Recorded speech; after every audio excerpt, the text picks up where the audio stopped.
오직 너희는 그리스도를 그같이 배우지 아니하였느니라. 진리가 예수 안에 있는 것 같이 너희가 참으로 그에게서 듣고 또한 그 안에서 가르침을 받았을진대 너희는 유혹의 욕심을 따라 썩어져가는 구습을 따르는 옛사람을 벗어버리고 오직 너희의 심령이 새롭게 되어 하나님을 따라 의와 진리의 거룩함으로 지으심을 받은 새 사람을 입으라. 오늘 우리가 함께 읽은 에베소서 4장 20절에서 24절에 있는 말씀은 4장 17절로부터 19절까지의 이방인의 삶이 어떤 모습, 옛사람의 모습이 어떤 모습이었는가를 설명하면서 이제 20절로부터 24절에서는 우리가 하나님을 따라서 의와 진리의 거룩함으로 지으심을 받은 새로운 사람을 입으라고 권면하는 그런 말씀이 되겠습니다. 특별히 오늘 주시는 본문을 통해서 바울은 그리스도인들의 내적 새로움에 대해서 강조하는 것으로서 특별히 하나님을 따라 의와 진리의 거룩함으로 지으심을 받은 새 사람을 입으라 이렇게 말씀하면서 심령이 새롭게 되라고 권면하는 것이 오늘 주시는 말씀의 핵심이 되겠습니다. 먼저 20절에 오직 너희는 그리스도를 그같이 배우지 아니하였느니라. 이 말은 이제 바울이 에베소 교회 성도들이 그리스도를 배우는 것에 대해서 이방인을 닮는 것과 같이 배워서는 안 된다라고 하는 것을 강조하는 그런 말씀입니다. 이것은 이들이 세례받기 전에 예수 그리스도에 대해서 배우는 것에 대해서 열심하지 않았다라고 하는 그것을 보여주는 반증하는 그런 말씀이 되겠고, 그래서 이제 진리가 예수 안에 있는 것 같이 너희가 참으로 그에게서 듣고 또한 그 안에서 가르침을 받았을진데 너희는 유혹의 욕심을 따라 썩어져가는 구습을 따르는 옛사람을 벗어버리라 이렇게 이야기를 합니다. 그래서 우리가 새 사람을 입는 방법 중 제일 먼저 해야 되는 것은 옛사람을 벗어버려야 한다라고 하는 것입니다. 특별히 21절에서 바울은 에베소 교회 성도들이 예수 그리스도 안에 있는 진리대로 그분에 대해서 듣고 가르침을 받았을 줄 안다라고 이렇게 이야기합니다.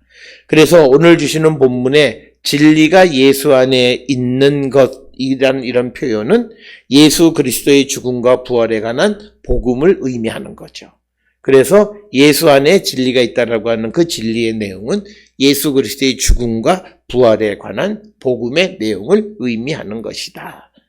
그래서 참으로 그에게서 듣고 또한 그 안에서 가르침을 받았을진데 22절에 유혹의 욕심을 따라 썩어져가는 구습을 따르는 옛사람을 벗어버리라.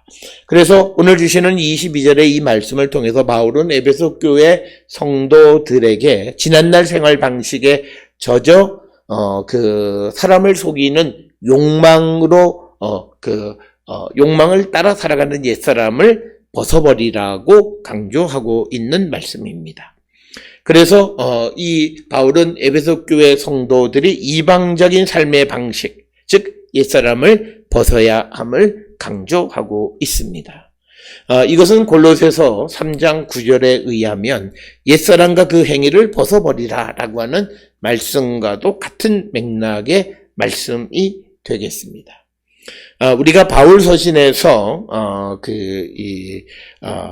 어떤 직설법을 사용하는 것은 무엇을 할 준비가 되어 있을 때는 직설법을 쓰지만 그러나 명령법을 사용하는 경우에는 아직 준비되어 있지 않을 때 사용하는 겁니다. 그래서 우리가 오늘 주시는 이 본문에서 명령법으로 기록되어진 것은 아직 에베소 교회 성도들이 옛사람을 벗어버릴 준비가 되어져 있지 않기 때문에 그들에게 명령형으로 말하고 있는 것을 우리가 보게 되어지는 겁니다. 따라서 에베소 교회 성도들이 아직 그리스도인의 새로운 삶이 시작되지 않았다고 바울은 생각한 겁니다. 그래서 그에게 옛사람을 벗어버리라고 명령형으로 말하고 있다라고 하는 것입니다.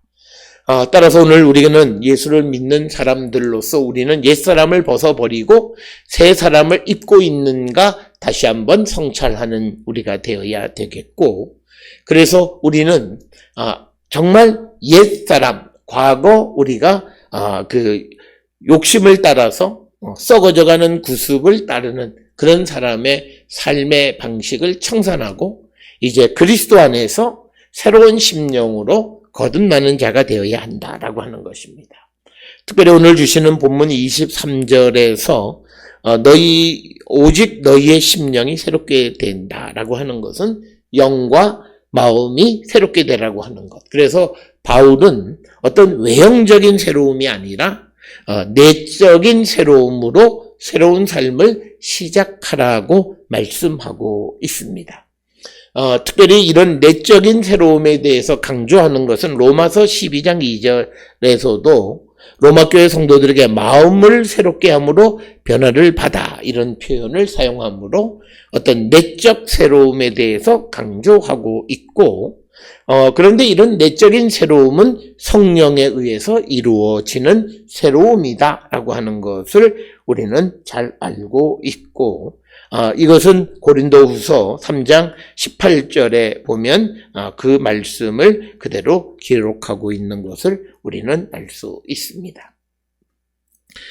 그래서 우리가 성령 안에서 내적인 새로움을 이야기하는, 그래서 오직 너희의 심령이 새롭게 된다라고 하는 이 말은 성령 안에서 성령에 의해서 내적 새로움이 있어야 한다라고 하는 것이고, 이 새로움은 한 번으로 끝나는 것이 아니라 고린도후서 4장 16절에 의하면 날마다 새로워지는 새로움을 의미한다. 그래서 끊이지 않고 날마다 새로워지는 새로움으로 우리가 새롭게 되어져야 한다라고 하는 것입니다. 그런데 이런 새로움을 보증하는 것은 바로 성령에 의해서 보증되어진다라고 하는 것이 성경의 말씀이 되겠습니다. 따라서 오늘 주시는 본문의 말씀을 통해서 바울은 에베소 교회 성도들에게 아직 옛사람을 벗어버리지 못한 이 에베소 교회 성도들에게 이제 성령 안에서 내적인 새로움을 갖는 자들이 되어야 함을 강조하고 있는 것이고, 그런 내적인 새로움은 성령의 역사로 이루어지는 것이다 라고 하는 것을 강조하고 있습니다. 그러면서 24절에 하나님을 따라 의와 진리의 거룩함으로 지으심을 받은 새 사람을 입으라고 권면하는 말씀이고, 이 말씀은 역시 마찬가지로 내적 새로움에 대해서 강조하고 있는 그런 말씀이 되겠고, 오늘 주시는 본문의 새 사람이라고 하는 이 표현은 골로새서 3장 10절에 등장하는 새 사람과 같은 개념이 되겠고, 앞에서 설명을 드렸듯이 골로새서는 직설법으로, 에베소서 4장에서는 이것이 명령형으로 바뀌었는데, 이 직설법을 사용할 때는 이미 변화가 준비되어져 있는 것이고, 그 다음에 명령형을 사용하는 경우는 아직 변화할 준비가 되어져 있지 않는 자들에게 하는 말씀이다라고 하는 것입니다. 그래서 이 세 사람을 입으라고 강조하는데, 오늘 주시는 말씀에 하나님을 따라, 하나님의 형상을 따라라고 하는 그런 의미가 되겠고, 그런데 여기에서 한 가지 중요한 것은 왜 예수 그리스도가 언급되지 않았는가라고 하는 겁니다. 거기에 대해서 여러 가지 설명을 우리가 할 수는 있지만, 그러나 오늘 주시는 이 본문에서는 하나님의 형상을 따라서 새로워지라고 말하고 있다라고 하는 것입니다. 오늘 주시는 에베소서 4장 20절에서 24절에서 바울은 에베소 교회 성도들에게 내적인 새로움을 강조하는데, 그 내적인 새로움은 성령의 충만함으로 성령에 의해서 이루어지는 내적인 새로움을 강조하고 있고, 아직 에베소 교회 성도들이 새로움에 대한 준비가 되어져 있지 않기 때문에 명령형으로 오늘 주시는 본문에서 옛사람을 벗어버리라, 그리고 심령으로 새롭게 되어서 새 사람을 입으라라고 하는 명령형을 사용하고 있다라고 하는 것입니다. 우리는 각자가 예수 그리스도를 믿기 시작했습니다.